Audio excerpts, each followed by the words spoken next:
Meteorologist Dan Cianca tracking data for us. Hey, Dan. Hey, Aaron. It's not that this storm is all that strong. It really only maxed out as a high-end tropical storm, around 60 miles per hour at the end of last week, really. But it's just been around for a while, so it's continuing to really create the weather and the surf conditions across the Texas Gulf Coast. Right now, center of circulation looks like it's about on shore here. We're going to go ahead and call it pretty close to landfall. Right this little point here, this is Port O'Connor, Texas, Matagorda Bay right here.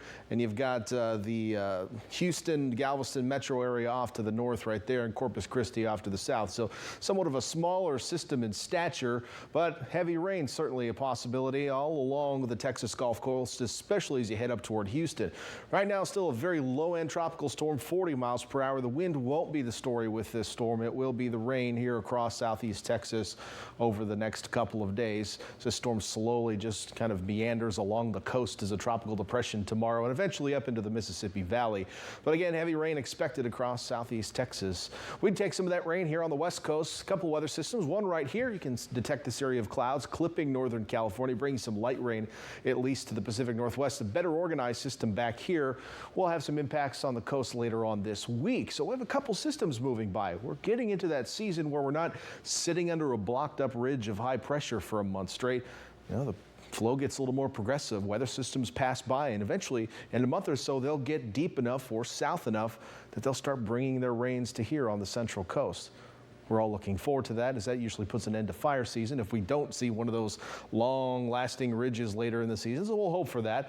But in the meantime, well, progressive flow over the next couple of days. We'll talk about that ridge in a minute. As far as tonight, patchy low clouds around the bays we can see, but not a full-on cloudy night just yet. Our sunset picture from Salinas looked like this. It was a little hazy, few clouds out there. Our highs today were warm in Bradley, 96, but most of us pretty seasonable around the bay with 70s in Santa Cruz and Salinas, 60s in Watsonville, Monterey.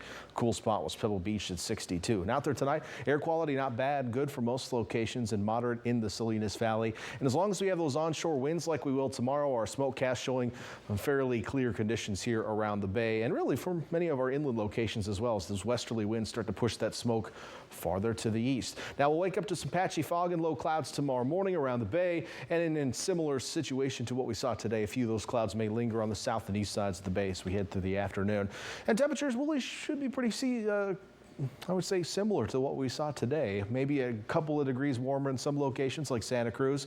We've got you at 76 tomorrow, 71 in Capitola, 80s up into the Santa Cruz Mountain Valleys, Ben Lomond being the warmer spot at 86 degrees. We'll stay in the 70s in Watsonville and Aptos, Prunedale and Salinas, 80s in San Juan and Hollister, 60s in Castroville and Marina, and all of the Monterey Peninsula tomorrow in the 60s with Monterey at 67. Pebble Beach may warm up 2 degrees to 64.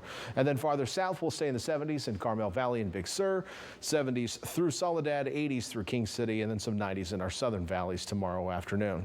Now, as we look over the next 7 days, temperatures not moving all that much for the next several. We'll warm up a bit on Wednesday, then cool down a bit with that next system passing by on Thursday and Friday. That may get a little breezy as well. We may see a little morning drizzle with that system passing by. But then this weekend, we'll see a lot of sunshine and warmer temperatures with the potential for some offshore winds.